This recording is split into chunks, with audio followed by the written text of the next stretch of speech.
Hello friends, ഇന്ന് ചുരിദാർ ടോപ്പിൽ ചെയ്യാവുന്ന ഒരു എംബ്രോയ്ഡറി ഡിസൈനിങ്ങുമായിട്ടാണ് വന്നിട്ടുള്ളത്. ഈ ഡിസൈൻ ചെയ്യാൻ വേണ്ടി ഇതുപോലെ പ്ലെയിൻ ആയിട്ടുള്ള ചുരിദാർ ടോപ്പ് എടുത്തിട്ടുണ്ട്. ഇതിൻ്റെ ഒരു സൈഡിലാണ് ഡിസൈൻ ചെയ്തെടുക്കുന്നത്. ഫ്ലവർ ചെയ്യാൻ വേണ്ടി ആദ്യം സർക്കിൾ വരച്ചെടുക്കണം. ഞാൻ ഇതുപോലെ ബോബിൻ യൂസ് ചെയ്താണ് സർക്കിൾ വരച്ചെടുക്കുന്നത്. ഇനി ഈ സർക്കിളിൻ്റെ സെൻറ്റർ മാർക്ക് ചെയ്യണം. മാർക്ക് ചെയ്ത സെൻറ്ററിൽ നിന്ന് സെയിം ഡിസ്റ്റൻസിൽ 5 ലൈൻ വരച്ചെടുക്കണം. ഇതുപോലെ ഈ സൈഡിൽ വേസ്റ്റിൻ്റെ ഭാഗം വരെ നമുക്ക് വരച്ചെടുക്കാം. ഞാൻ വേസ്റ്റിൻ്റെ ഭാഗം വരെയാണ് ഈ ഡിസൈൻ ചെയ്തെടുക്കുന്നത്. ഇനി ഈ പാറ്റേൺ നമുക്ക് എംബ്രോയ്ഡറി ഫ്രെയിമിലേക്ക് ഫിക്സ് ചെയ്തെടുക്കാം. ഞാൻ ഇതുപോലെ ഫിക്സ് ചെയ്തെടുത്തിട്ടുണ്ട്. ഈ ഡിസൈൻ ചെയ്യാൻ വേണ്ടി നമുക്ക് വേണ്ടത് എംബ്രോയ്ഡറി ത്രെഡ്, നീഡിൽ, പിന്നെ ഗോൾഡൻ ബീഡ്സ്. ഞാൻ യെല്ലോ കളറിലുള്ള ത്രെഡാണ് എടുത്തിട്ടുള്ളത്. നമ്മുടെ ചുരിദാറിന് മാച്ചായിട്ടുള്ള കളർ ത്രെഡ് എടുക്കാം. സൂചിയിൽ ത്രെഡ് കോർത്തെടുത്തിട്ടുണ്ട്. ഇതുപോലെ ഒരു സൈഡ് ഷോർട്ട് ആയിട്ടുള്ളതും മറ്റേ സൈഡ് ലോങ് ആയിട്ടുള്ളതുമാണ്. ഈ ലോങ് ആയിട്ടുള്ള ഭാഗത്ത് താഴെ നമുക്ക് ചെറിയ കെട്ടിട്ട് കൊടുക്കാം.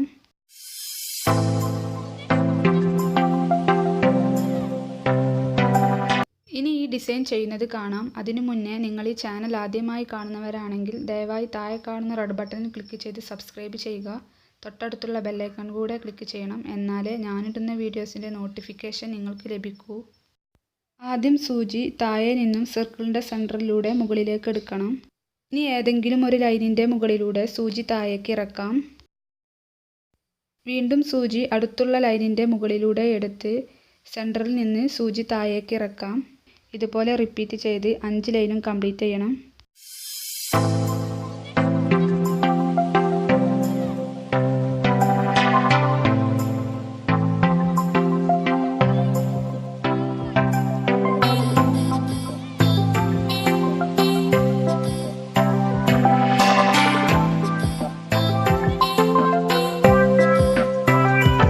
ഇനി നീഡിൽ ഏതെങ്കിലും ലൈനിൻ്റെ ഇടയിൽ കൂടെ മുകളിലേക്ക് എടുക്കാം.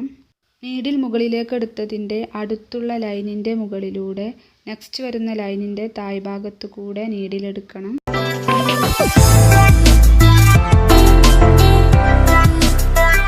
വീണ്ടും അടുത്തു വരുന്ന ലൈനിൻ്റെ മുകളിലൂടെ പിന്നീട് വരുന്ന ലൈനിൻ്റെ താഴ്ഭാഗത്തു കൂടെ നീഡിലെടുക്കാം.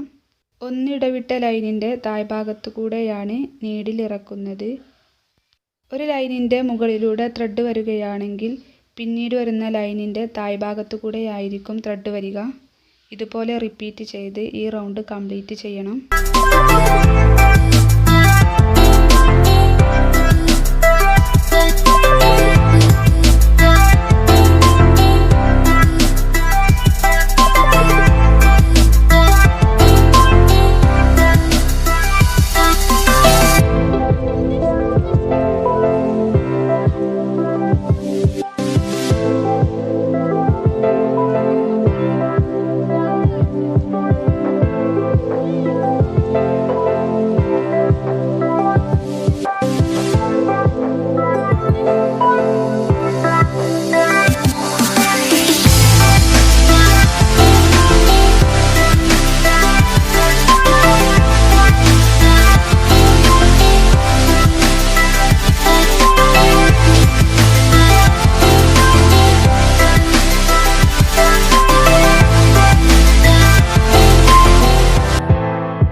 ഇപ്പോൾ ഫ്ലവർ കംപ്ലീറ്റ് ആയിട്ടുണ്ട്. ഇനി നീഡിൽ താഴേക്ക് ഇറക്കാം.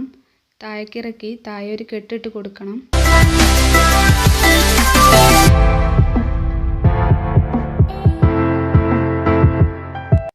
ഈ ഫ്ലവറിൻ്റെ സെൻറ്ററിൽ നമുക്ക് ബീഡ്സ് കോർത്തെടുക്കണം.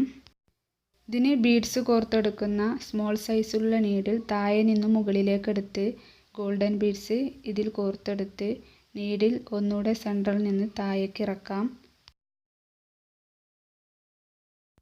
നന്നായി ബീഡ്സ് ഫിക്സ് ആവാൻ വേണ്ടി നീഡിൽ ഒന്നുകൂടെ മുകളിലേക്ക് എടുത്ത് ബീഡ്സിൻ്റെ ഉള്ളിലൂടെ നീഡിലിട്ട് താഴേക്ക് ഇറക്കി താഴെ ഒരു കെട്ടിട്ട് കൊടുക്കാം.